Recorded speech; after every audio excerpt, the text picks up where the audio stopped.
Hello there, lovely people. It's Alex from Nintendo Life here, and today we're reviewing for you Yakuza Kiwami 3 and Dark Ties on the Nintendo Switch 2. This review was originally written by the wonderful Ollie Reynolds and has been adapted for video by me. But anyway, that's more than enough waffling. Let's dive right into things.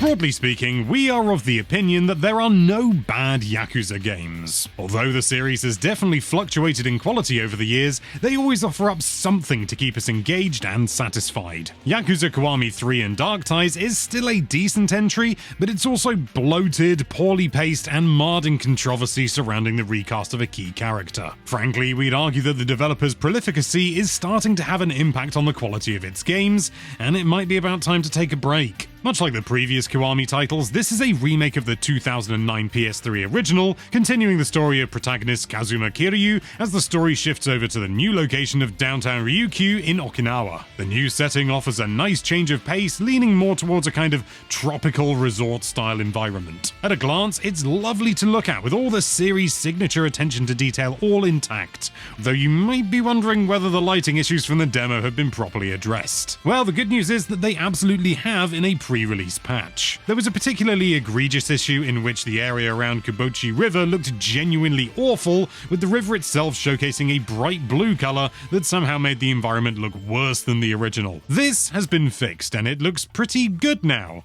We did notice a weird bug early on in which some code was displayed in the dialogue subtitles, but this seems to have been a one-off, and otherwise it's a pretty polished experience. Overall, performance on Switch 2 is also as solid as you'd hope.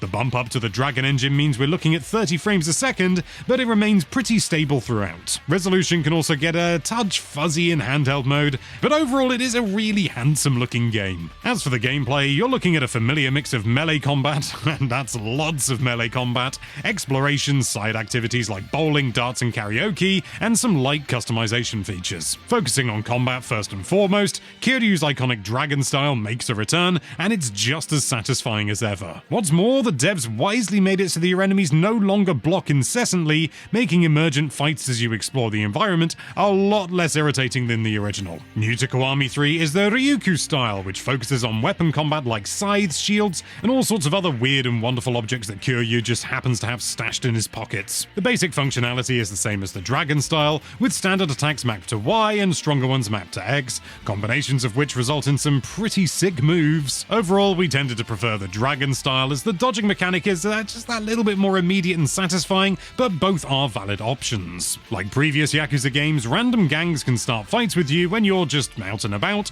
but you can avoid these if you wish. What's new here are baddie battles, which are large-scale scraps with a bunch of goons and one stronger foe as part of the new Bad Boy Dragon mode. This also sees you take over parts of Okinawa via motorbike skirmishes, and overall it's a fun little distraction that leans heavily into the series' penchant for absurdity. Other side missions focus primarily on the new Morning Glory Orphanage, and yeah, it's not a good name. We know it's not a good name. During which you raise your daddy rank by helping out the children in various minigames like cooking and fishing. The original release made a lot of the orphanage section mandatory to progress the story, but RGG Studio has wisely restructured the flow of the narrative to make this stuff just, a bit more optional. That said, Kiwami 3 still suffers from poor pacing throughout. At the height of the series, which, let's be honest, is Yakuza 0, it managed to strike a decent balance between story progression and side content, but here there's just simply too much stuff. You're constantly being bombarded with cutscenes and random pedestrian dialogue to check out your features on your phone, buy some new threads, and so much more. Some may relish in the extra content, but in our opinion, Kiwami 3 tips the scales just a bit too much, and it often feels like a bit of a chore to play. You've also got the completely new side campaign called Dark Ties, and this stars the fan-favorite antagonist Yoshitaka Mine as he goes from ousted chairman of an upstart company to ruthless Yakuza lieutenant. In contrast to the main story, This takes place almost entirely within the iconic Kamurocho, and so feels like a more traditional Yakuza experience compared to Kiryu's narrative. It's also a little more streamlined, offering a nice antidote to the bloated main story. Mine is a compelling character as well. His calculating, no-nonsense attitude remains engaging throughout,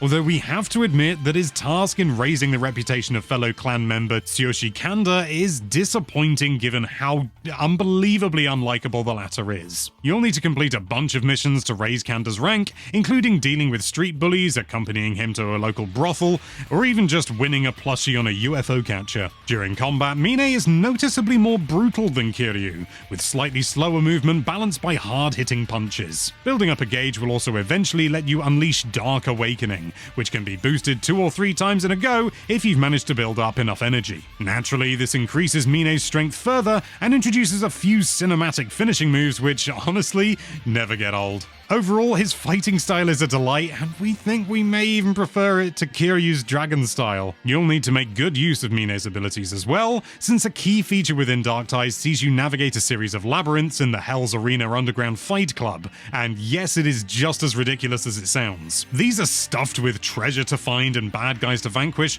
all leading to a thrilling one-on-one fight with the labyrinth leader. It's good stuff, and it makes for a nice break from the persistent jobs you need to complete on the surface in order to help out Kanda. And we mentioned Kanda is unlikable, and this is largely because his introduction sees him forcing himself upon a woman in an alley. As Mine, you have to intervene, which makes the subsequent alliance just somewhat repulsive. We bring this up because RGG Studio made the decision to recast a key character in the main game, enlisting actor Teruyuki Kagawa to provide the voice and likeness for antagonist Go Hamazaki. The reason for replacing the original actor, George Takahashi, is unclear. However, in 2022, replacement actor Kagawa admitted to accusations of sexual misconduct from 2019, leading to massive fan backlash over his inclusion in Kiwami 3. Now, if Kagawa's inclusion here means you decide to skip this entirely, I nor Ollie would blame you in the slightest. The series often deals with themes of horrific men being terrible to women, so his addition feels hypocritical of the developer,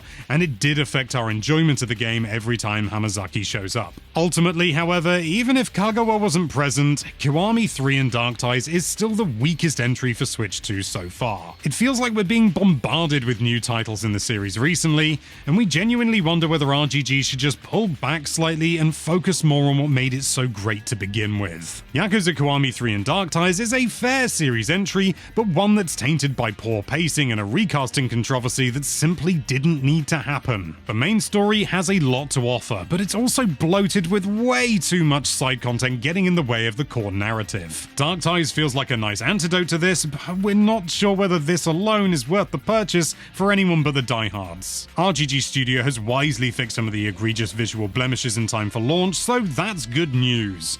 Unfortunately, it seems Kiwami 3 will forever be associated with the recasting of one of its main antagonists, a controversy that undeniably affected our personal enjoyment of the game. If that doesn't bother you, and if an overabundance of side content appeals, you could probably add another point to the scoreline. But as it stands, Yakuza Kiwami 3 and Dark Ties, you're getting a 6 out of 10 from us.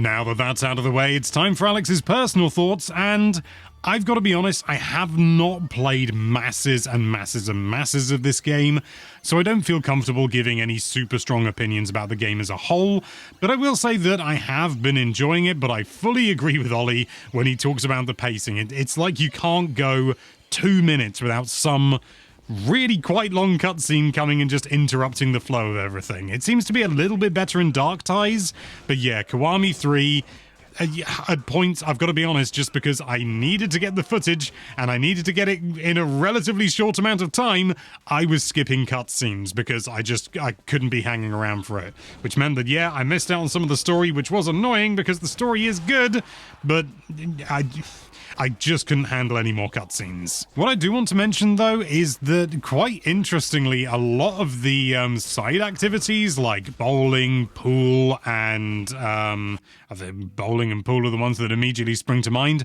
run at 60 frames a second, which is a little bit strange. I don't know why that is the way it is.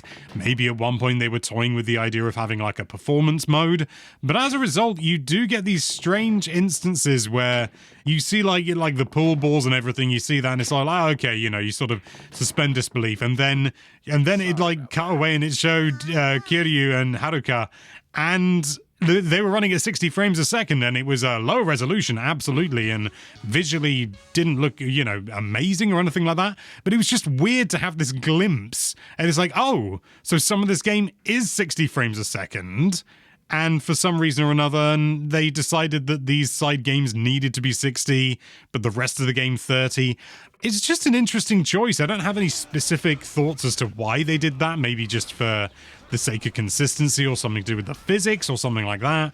But I just thought it was interesting that the game runs at 30 and then these instances, hey, it's 60. It's just odd. Also, the bowling is like almost exactly the same as the monkey bowling from Super Monkey Ball, so I'm all about that. But in short, I agree with Ollie. I don't think it's a bad game, but it definitely seems to be dragging its heels in certain areas, and I feel that, you know, it could be tightened up in quite a few areas.